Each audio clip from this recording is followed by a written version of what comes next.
Absolutely. Thank you so much. Yeah, we have done a whole episode on that, so we'll not. When everyone wanted to be one. Because it's so much. Invest $1 million in Luna a week back, you'll get $1.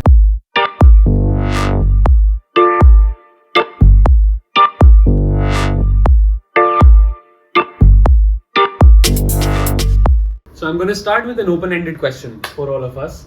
The question is, are we in a recession or is this just a correction? And let's hear your expert comments, Aransh, on it, and then we'll get to the others. What do you think? Kind of theoretically, yes, we are in a recession because theoretically, what the material says is 2 kind of quarters of degrowth, right, or declining growth, right. That's how we define a recession. We've already seen 1 quarter, and the quarter results of the upcoming quarter is almost on the verge of coming out, right, and looks like we are definitely in a recession from the data point. How long does this last? What is the impact going to look like? That is something we are yet to figure out. So, recession is not necessarily a bad thing in that per se. It's a kind of correction, right? Wherein if things have been kind of ballooning for a long time, it's more of a correction. Doesn't necessarily mean it's an evil. But what other macroeconomic things kind of play out in this particular environment of a recession, right? That is something that we have to figure out. So let's see kind of how the economy reacts to it, how the businesses react to it primarily. Very interesting. I'm very interested to hear this, that 2 quarters of degrowth and 5 years of continuous growth with small kinks because of COVID, how people are terming it to be a recession. It's not small kink, right? Like, imagine the amount of money which has been printed out. I mean, the first thing which I would try to do here right now is to recommend this brilliant piece of new book which was written last year. It came out in a blog format. It was Principles by Ray Dalio. He kind of goes back and explains how recession and how the money flows and how the money works. And one of the good part about, and he kind of took everything from the first recession, which was captured in, the living history and how did that happen, to how it's happening right now. And the time space between recessions were going down till the recent 2008. But from 2008 till 2022, there's not been a major world recession. There has been recessions in different parts of the world. There has been corrections which were happening. Right now, every major macroeconomic guy is saying there's a recession. I think YC also kind of predicted it in the startup ecosystem, where they said to all their founders, hey, there's a whole letter on that, right? Like, and I think it's a beautiful letter on how, right now is the time to build, kind of hold their money and not spend that money on marketing, not spend that money on any extra fat of a company, right? Like, cut off those fats, be as lean as possible. So I think that is what's happening right now. It will continue to happen. It's happened because during COVID, the productivity wasn't there, but there was consumption. Whenever there is more money printing, there is more consumption that takes place, but that consumption is taking place on a debt, and that debt has to be repaid one point of time. Who's going to repay that debt when there's not enough productivity? That was always being asked over and over again. And that's what's coming out. I think it needed to come out 2 years later, and that's what's taking place. Most people had predicted, this guy, right, like the big shot guy, Michael Burry, the guy who first predicted the whole 2008 crisis. Yeah. He had predicted a recession back in 2020 that it will happen because of the first printing, and we started printing more and more beyond that. I think just to kind of explain it to the audience also, like what landed us in this place at first of all, right? So one is, like, once COVID hit, right, the different governments realized that the things are going to slow down, and to boost the economy, there was a lot of quantitative easing, which is they started supplying a lot of money into the ecosystem, so that money eventually kind of reached a lot of people, so that the demand of different goods did not just crush, right? So to boost the growth, they printed a lot of money, so that reached the end people, and they continue to kind of grow. But what happens in this cycle is primarily, it's a healthy growth if that money finds channel into businesses and those businesses grow, right? But primarily what happened is that money only found a way into the stock market. So the stock market's ballooned, but eventually the businesses weren't growing, right? And that is just one part which just leads to one type of inflation, which is primarily demand-driven inflation. When everyone has a lot of money in their hand, they can buy a lot of more stuff, right? So that leads to a high demand inflation. But that got kind of coupled with the supply side of inflation, which is not which was because of a totally different macroeconomic play. One is obviously the lockdown in China, right? That happened because of the COVID. So the entire supply chains got shut, the industries there's a huge crunch in semiconductor industry and various other industries, right? So the demand is huge, the supply has been constant, and then comes the Russia-Ukraine war, which even puts in a third kind of a factor where the oil prices are rising a lot, right? So these three primary factors combined together led to this kind of an inflationary environment, which now the governments are reacting to, and they are taking in different measures to control it. So I'd like to add some points on Saransh's data. I'll add some data. So basically, there's $1 trillion of money which was pumped in the market in forms of like government giving some like cash out to people and all. And if we see what has happened in the past 5 months, the market has collapsed by 34 trillion. So like that $1 trillion that flown into the market has now come down by 34 trillion globally. So that is the kind of impact it has created when it has actually crashed the market. And secondly, so the raw material prices have been increasing since the past 2 years. For the consumer, it has started increasing very recently because all this while the brands, the companies were taking up this cost. You had China lockdown, logistics were very high, the raw materials were short, so everything was increasing. The brand was like absorbing this increase in the price in the hope of that the demand will continue to grow. Suddenly, what happened 5 months back, the demand slacks for the first time. Diwali last year was not big as Amazon or Flipkart was expecting. So that was the first sign that the demand has actually collapsed, and it kept collapsing because everything has increased. The brand started increasing the prices of the product. Suddenly, we are seeing mass layoffs happening. So like oil prices increasing, everything is actually. If we take a bird's eye view and if we see past 5 months, we'll be able to see that there were so many indicators pointing towards this data that inflation is there, it is rising, unemployment is rising. So and now markets are indicating the same thing by collapsing and like wiping off so much wealth out of the system. Yeah, that's true, right? Like, so I have 2 points to add. One to Saran's point of view, right? You said the petrol and the diesel and all the gasoline prices have gone up across the world. They have gone up, but not to the levels of 2011. When that was the Venezuela crunch, right? Like the whole Arab Springs that took place, it's still not reached that level of expenditure. It's the taxes, because essentially government printed money, government wants that money back. It's the taxes on the oils that increased. Even in the current situation, right? Like our current government, what they did was they reduced the tax burden on the oil because they have made money and they want to give back. Because the inflation on a wholesale price was 24% and retail inflation is 6%. I'm not an economist, but I don't think so that numbers kind of relate that well. So we have to look a little deeper. If wholesale inflation is at 26%, which is crazy high, like 20% of inflation is, and that's what I said, right? Like most businesses were the ones who were taking that hit, but they can't go under. So they will increase their prices. Plus what China has done. China has been really smart in figuring, like, I'm not actually sure, like, and that's where the whole theory also comes in. And I will, put this as a spin question. Do you think China has done that lockdown knowingly what it will result in the whole world, specifically US, because US was so dependent on the Chinese imports, and Shenzhen specifically, because all major headquarters, be it Apple, Samsung, everyone's major factories were in Shanghai. I don't think so. That is a. I mean, I don't believe in that theory because eventually Chinese factories are the one who are suffering because suddenly the trade with Russia has gone down. Yeah, the exports will go down. The export has gone down.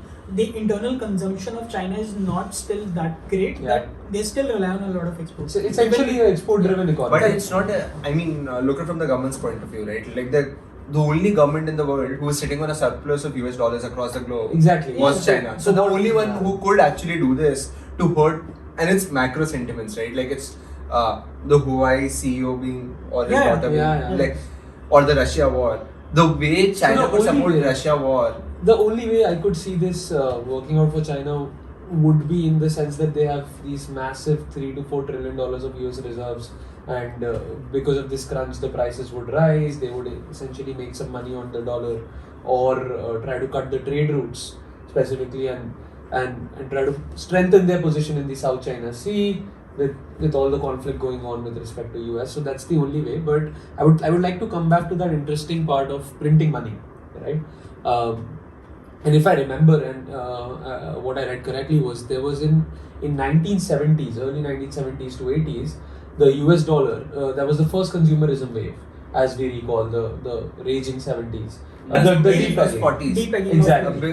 The first one was 40s. The because of 40s was decent- pre-World War. Yeah. It but- was pre-World War. Yeah. Specifically the whole after the whole crash of 27, the Great Depression, right? Yeah. There was a raise that happened, Yeah. and then it's been a cycle. Yeah. But 70s was when 70s they mainly because of consumerism. And when they depegged dollar to gold. Absolutely. So, Gold. absolutely. So just for our consumers, like what happened in 1970 was that the US dollar was earlier pegged to gold in the Federal Reserve, and suddenly there was a decision by the government, by the US government, to President Nixon. depeg it. I think it was Nixon. So and pegging. So what essentially pegging means is that if I want to print $1 US or 1 rupee in the current in the whole economy of circulation of money, then I need to put $1 or 1 rupee of gold equivalent. And since that is a scarce resource, there is certain amount of time, capital investment to take out that $1 of gold, right? Or dig it from the earth. So just to control blatant printing of money, this whole mechanism was there, right? But suddenly when you remove this pegging, that there was no need for gold to be pegged against the dollar, suddenly now the government has free hand. They can print as much money as they want, and that led to a lot of free cash flows in the general consumer's pockets, which led to a lot of consumerism and that's where essentially Japan's economy boomed when they started to do a lot of exports to America. Yes. So if you think that something similar has happened where Japan has been replaced by China, and the printing continued blatantly in the last 2 years, specifically to combat the depression caused by first COVID wave, second COVID wave, and so on. So we may see this recession being prolonged way longer than just 12 months to 18 months, because the amount of money that has been printed is absolutely bonkers. I mean, it has happened on an unprecedented level, much more than anything that has ever happened. There's a reason to it. Usually what happens, if you track the graph of recession versus the interest rate, they follow each other. Like whenever the inflation is high, the interest rate is high, and government actually reduces the interest rates to bring down the inflation. Repo rates and all. But right now what has happened, for the first time in the history, that inflation is already high, but still the interest rates are not that high. So government doesn't have much leeway to reduce the interest rate and like bring the inflation back. So that is the most dangerous part. So yeah, I think where the government is stuck right now is that if they, the growth rate has already started dropping.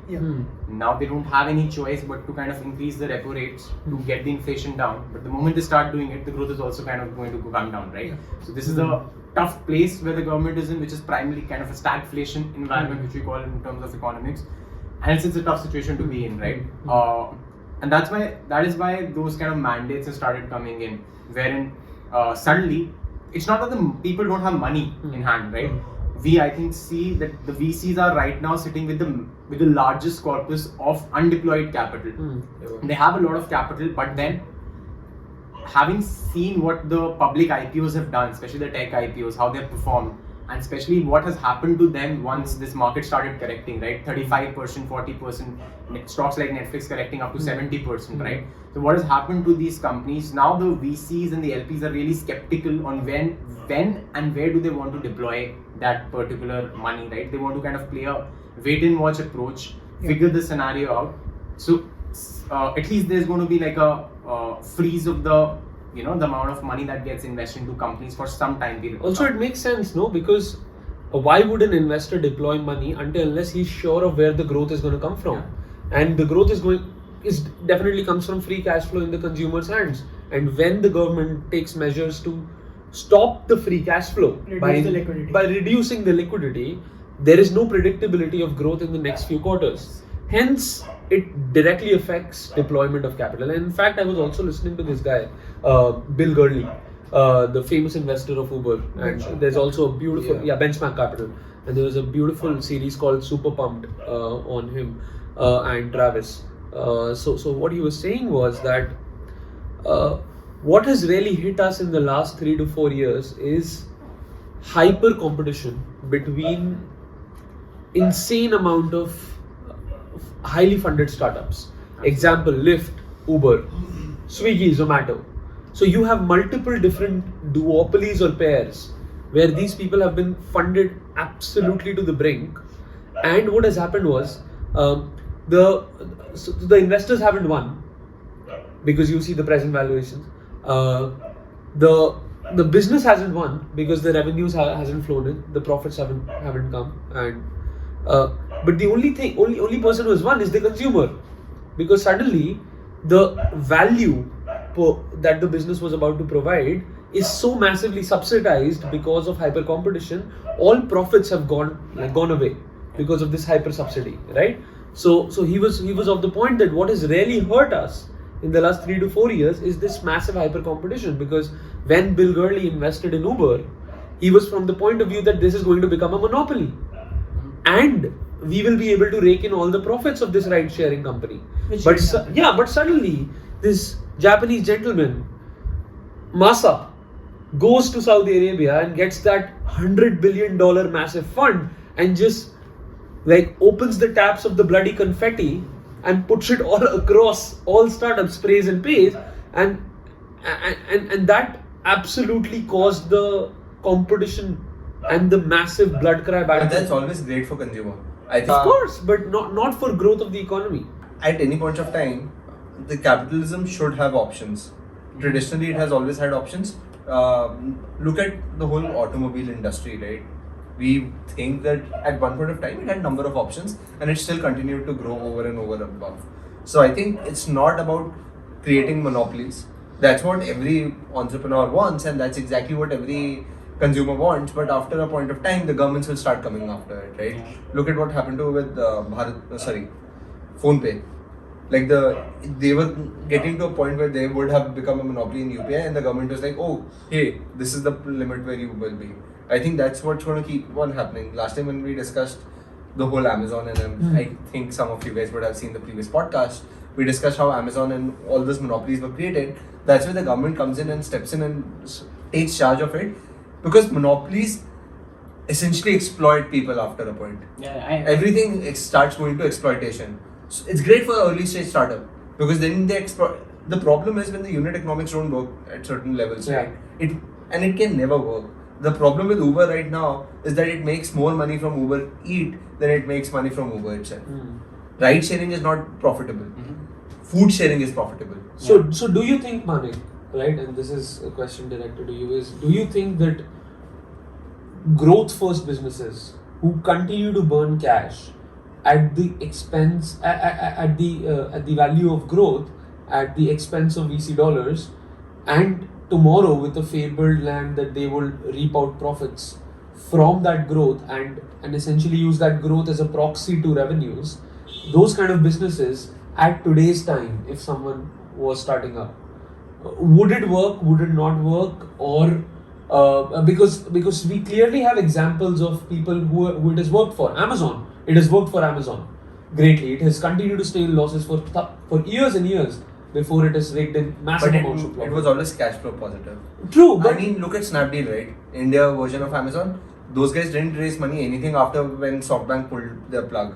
They've managed to be alive because they are cash flow positive. Certain businesses help to have cash flow positive. So when you understand finance, you don't only have to understand from a profit loss statement. You also have to understand how cash flow work. Till the time the next month you're going to do equivalent amount or more amount of sales, you will still can be alive if you're really sharp and cut down the factor. So do you mean to say that cash flow as a central entity, if we just take and we evaluate all growth first businesses from that point of view, they will continue to survive and they will continue to work? I mean, on a certain maths, right? Like whenever you start a startup, at one point of time you think it can be profitable. It's a choice not to be profitable because you want to achieve growth. It can never happen. And it can happen. Let me revamp myself, because on all social media startups, there are certain segments where critical mass is necessary. any business which has a critical mass which is necessary to be hit to make profits, it becomes tough for them. If your business does not need critical mass, but it's still growth first, right? Like a lot of tech companies, they don't need a critical mass to make profits essentially, but it's still growth first. They can remove growth for a certain parameter just to make profits or sustain. I think that after some time that doesn't, the companies are not left with the choice, right? So for example, the Zomato Swiggy example that he's giving. If today Zomato wants to kind of move to unit economic positive, right? And Swiggy continues to flood the market with offers and opts for a growth first mindset, then at the end of the day, Zomato will be losing its market share. So what happens is if it's basically one player playing a dirty game and the entire game ends up being dirty by all the players. So that is what has happened. It's always good to have multiple players and not have a monopoly, but both the players need to realize that they are here to build a sustainable, sensible business. That mindset needs to be also driven through the VCs, right? Because eventually they are also people who are looking for exits. They are also people who are helping the company, guiding the companies for the next round or setting the next set of milestones, right? If everyone is going to go gunning down, burning money for the growth mindset, right? Then it can never be a case where one person is burning to get more market share and the other person is just going to sit quiet. But that's already happened, no? Let's take Zomato Swiggy example. Earlier, a delivery boy could earn as much as 60,000 rupees from Zomato or Swiggy. Mm-hmm. Right now, he can't earn more than 20-25. Yeah. It's already gone down to a basic level. They have already increased the delivery fee. Right? But both of them had to. That's what I'm saying. Eventually, unit economy Has to be both the both. parties, right? Both the dual players. Because imagine, right? Like Swiggy can't raise money and it dies out. Even if it had the maximum share, people will not stop ordering food because that's been created as a habit. That's what investors are going after. So that's why the companies who are still able to achieve high growth by maintaining their burn and like increase their runway, these are the companies who are still going to get funded. So first of all, kudos to everyone who has raised fund just before this market downturn, right? Some of the people in the pod. So yeah, good for that. But yeah, the companies who are actually going to still achieve the growth, not at the expense of high burn, but by building sustainable businesses, by having sustainable checks and unit economics, like supported by the VCs and all. Those are the companies who are still going to raise funds. Those are the companies who are still going to grow multifolds in the coming 2 years, even if the recession lasts for 2 years, 3 years, 4 years. So the companies who are going to come out of this recession time are the ones who are going to build solid business. But one thing is there. It's not going to be the case that companies that are burning a lot of money but also able to achieve extremely good growth are not going to get funded during this particular period, right? They would. If someone is able to produce extremely well results, and if someone is sitting in a slightly advantageous position with respect to their competitors, this probably might be the right time to go, burn some money because the competitor can't and acquire more market share, right? So the kind of results that they can generate now with that amount of money, they were not possible probably 1 year earlier. Why do you say the competitor can't? Because they're not well capitalized? Maybe, right? So there will be cases wherein the second player in the market does not have that much money in the kitty, right? And the first primary player, let's say if it has more money in the kitty, they can afford to burn more money. But then it's again contradictory to the fact that consumers have a lot of free cash flow present, right? And since we're talking about that we are in recession, so it somehow feels that it may not be the right strategy, and the only right strategy right now is to exactly do as the funders are doing, like sit tight, hold your horses, cut your burns, increase your revenue, maximize your unit economics in terms of bottom line, and just sit tight, right? From this example, right? Let's say it's Zomato Swiggy. This is a very hypothetical example. Now, if let's say, for example, Swiggy does not have enough money in the bank to kind of give those kind of offers to the end customers right now, but Zomato has that kind of money, let's say, right? End customers, okay, their propensity to pay has also kind of dropped. Yep. That makes them even more price sensitive, and they would be looking for those platforms which are giving a better discount. They become even more price sensitive in this market. So if a company comes and offers better discounts, that's a perfect behavior shift from a Swiggy loyalist to a Zomato loyalist. Very true, but at the cost of unit economics, negative unit economics, and taking a loss and taking a hit, but with the uncertainty that since, if you're talking about Zomato, you see the stock price, right? They don't even know if, hypothetical, right? We have no freaking idea that even if I as an entrepreneur do that burn right now and I'm able to also capture 10% of market share from my competitor, how long will that last? Is this recession going to last 2 years, 3 years probably? Is this a one-time stint of 10 or months? 6 months? Or maybe Saransh, you're right. Maybe those companies will get funded, but they will. What's going to happen with these companies? Let's say they raised the previous funding round at $10 billion. So maybe they're not going to get that valuation. Probably. Right. So they might try to get some short-term money so that they can increase their runway and then they can crush. So in these conditions, in these situations, you have two options. Either you double down, Yes. if you have that war chest, Yes. you double down, you kill the competitor and then you fly off as a monopoly. Very much possible.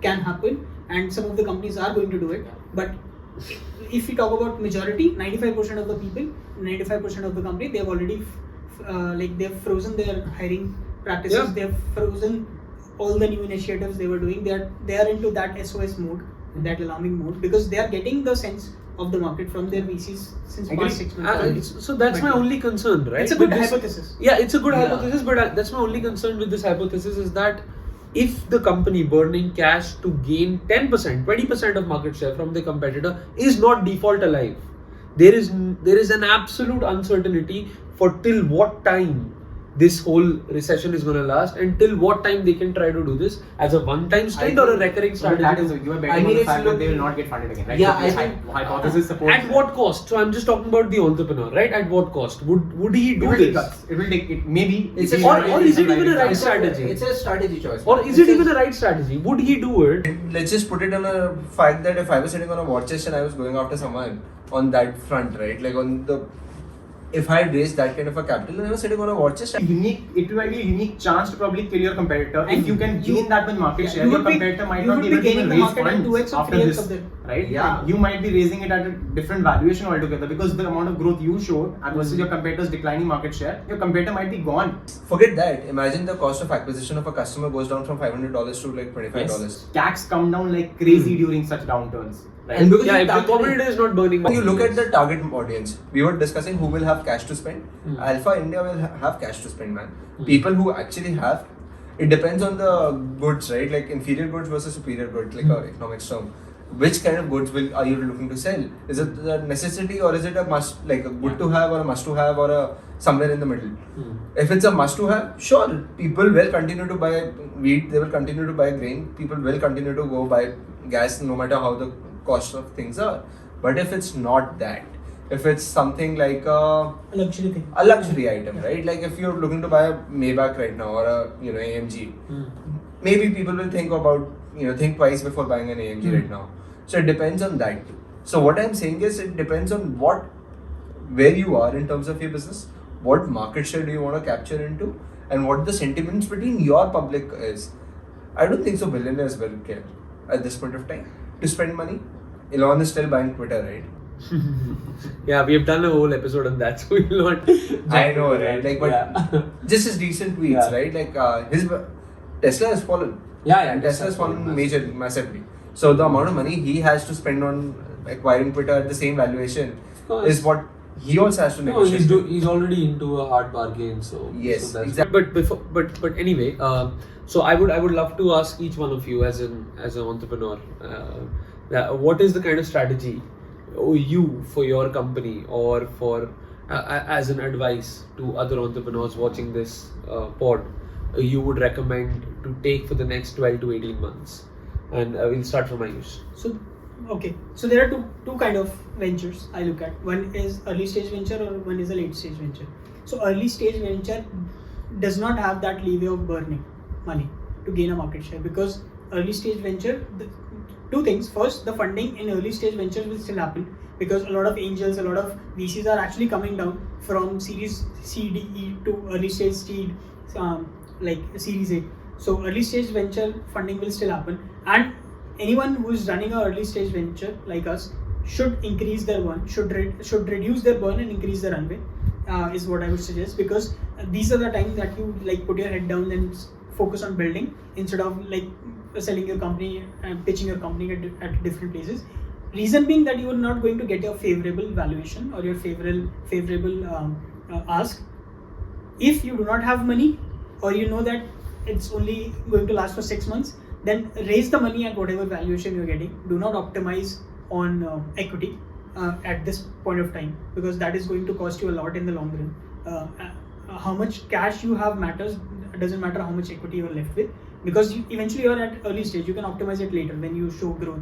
Then you can like ask for multiple valuation and something like that. That is for early stage.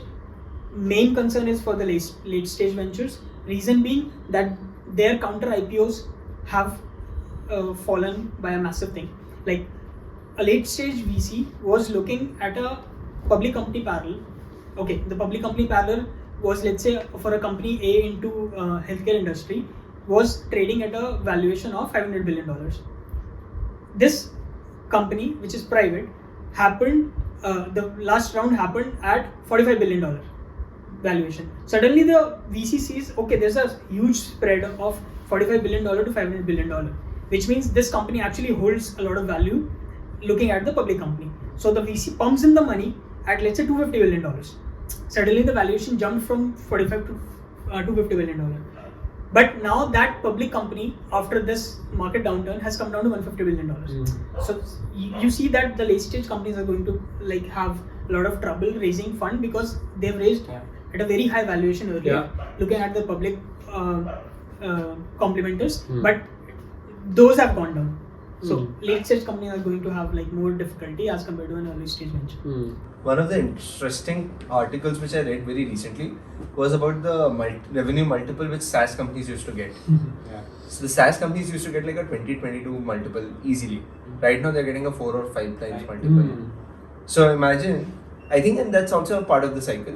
There is a phase when every investor just wants to invest in SaaS, right?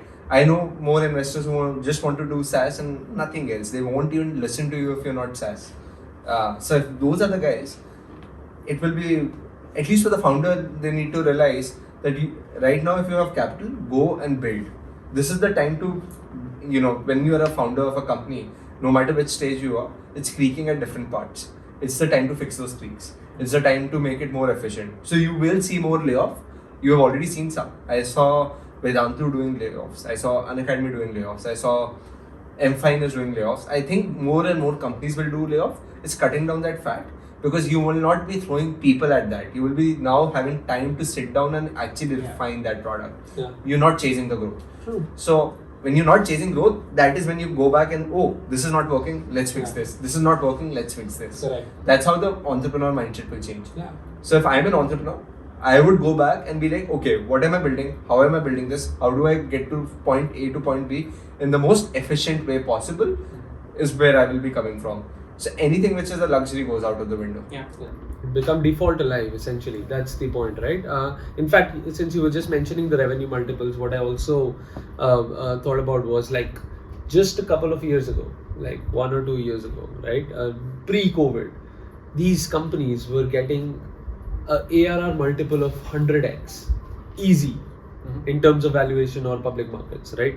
But now suddenly people who were investing on a 100x kind of a multiple on ARR have realized, oh, this is unsustainable. I have no idea how to get my returns because the public is not going to invest on that multiple with respect to that bottom line, right? Suddenly they realize, oh, the right multiple may be just a 10x of GMV or probably a 20x to 50x of rev or probably a little more of the bottom line, so or EBITDAs.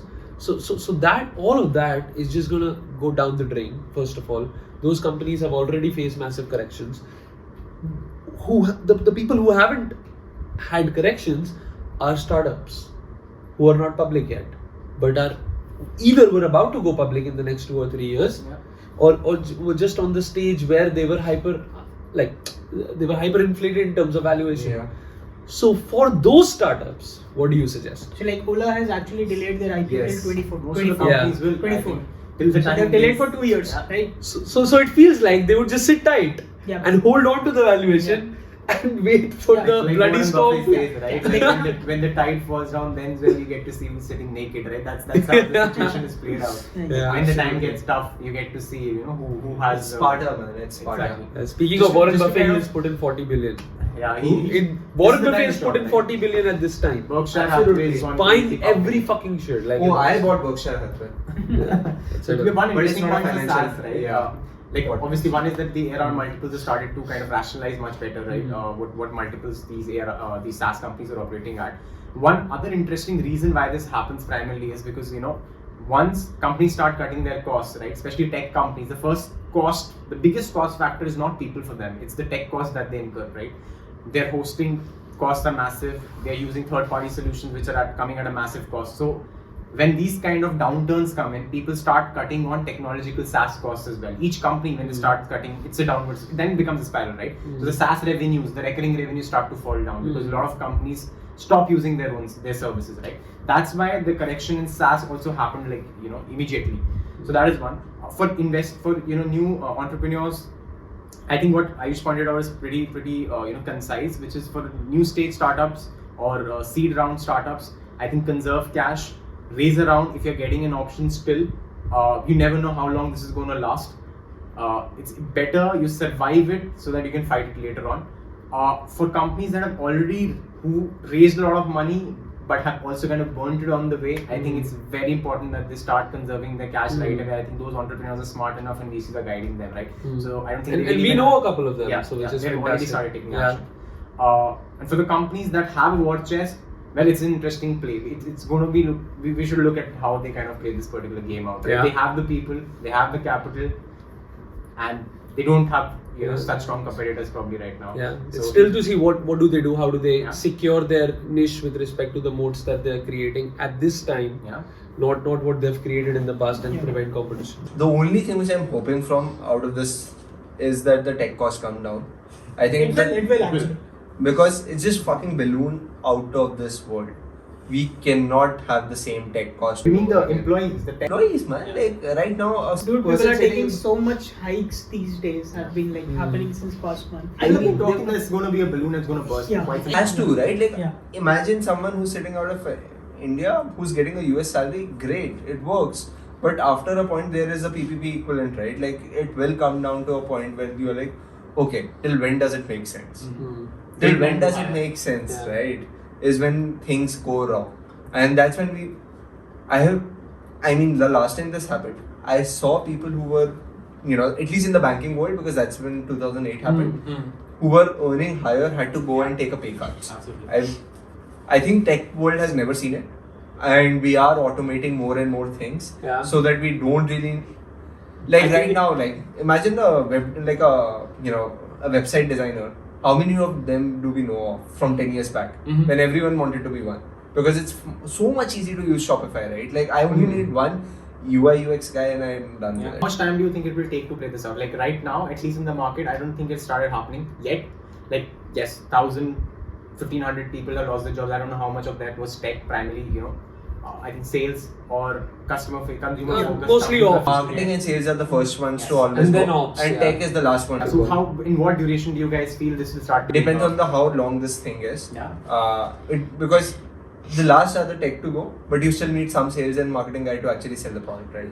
If I'm predicting a recession of 18 months, I think I see in the next 6 months people are start gonna open their 3 to eyes. 6 months is what I 6 months, this bloody new year is going to be a massacre. If the recession is for 18 months. I don't which think so. is It high. might not happen. I'm at least hopeful on that front that the economies will recover right now, again, and then it will crash again. It's going to be like a small blip of recovery and then a crash, small blip of recovery and then a crash over and above, because the governments will not make sure that everything crashes at the same point of time across the globe.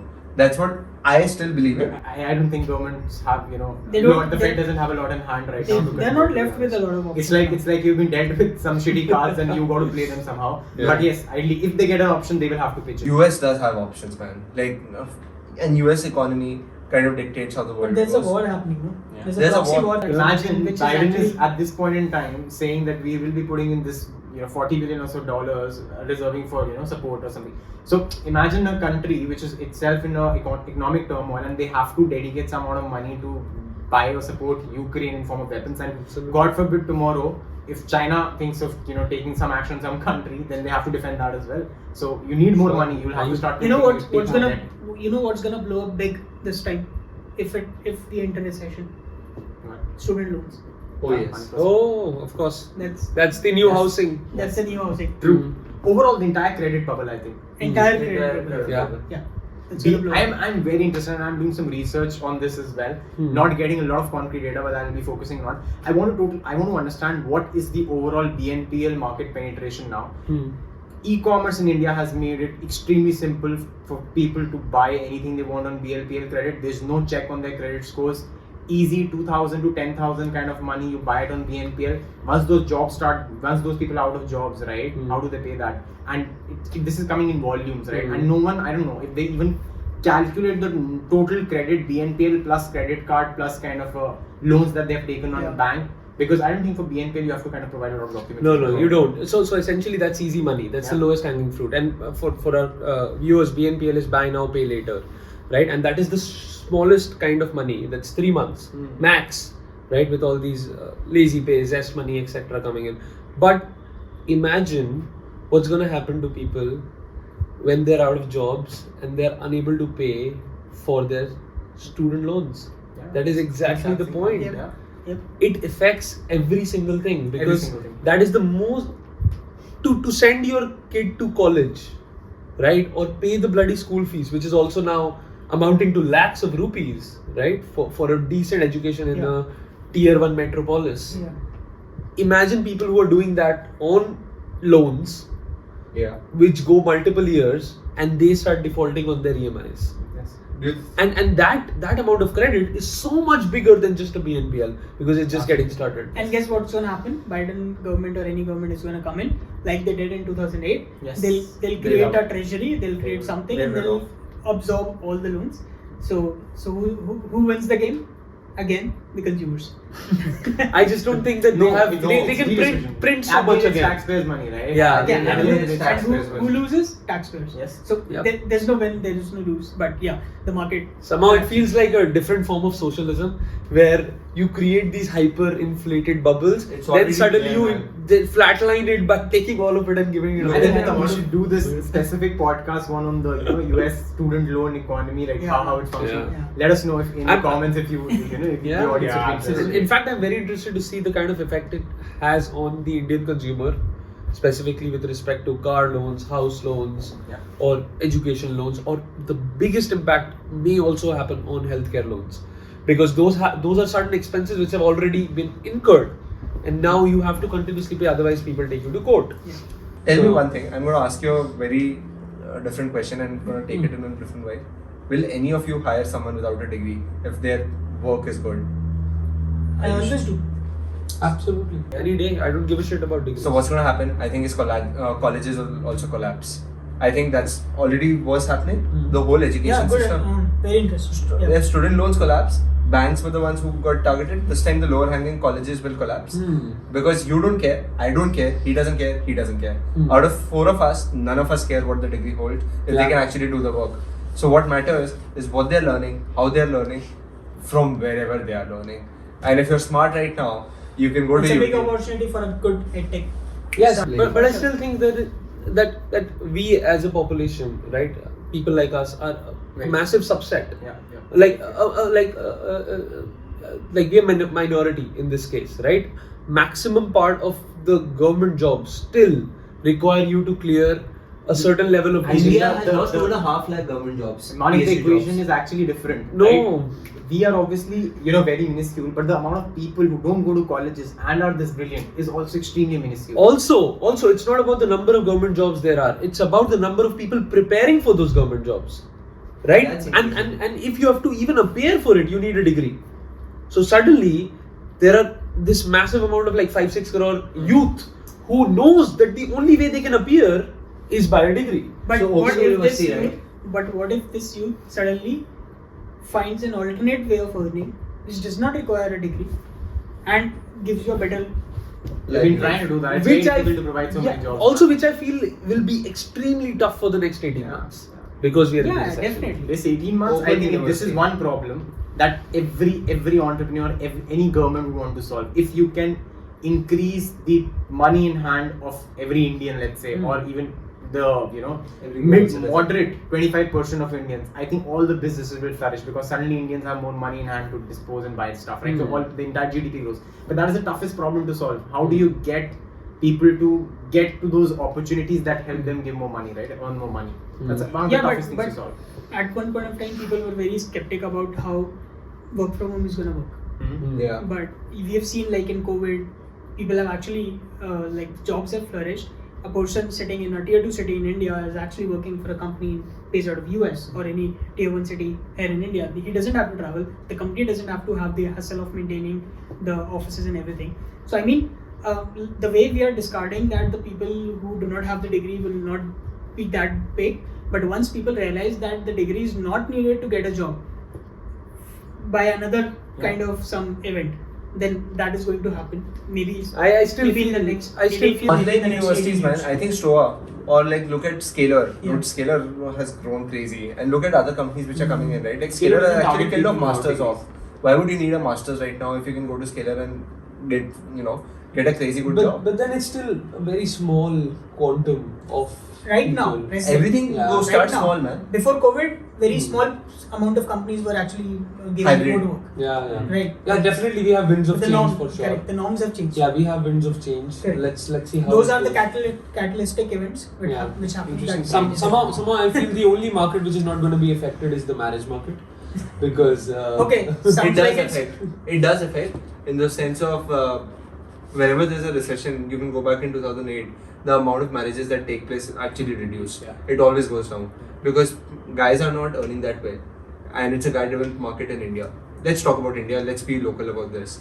It's a guy-driven market. If the guy is not earning well, the girls don't want to get married to the guy who's not earning well. So that creates itself more unemployment, more recession, more pay cuts, more jobs not being there means less marriages. And the first people to get fired are the ones who don't have any experience, and they're the younger ones. I'm very confused if that is the ideology with which people get married because essentially it's for a large amount of population it is a Age-driven it is an age driven thing which is a goal to be achieved at a certain age for the Majority of Indians have their arranged marriage, right? Arranged, arranged marriage, absolutely. and so the decision is not driven by the youth, finances. it is driven by the elder generation. I think they delay it probably because the A year people and a still half. end up spending that same amount of money, Yeah. but it's just kind of delayed. Yeah. But yeah. But I somehow feel the average revenue per marriage will not decrease. Oh yeah.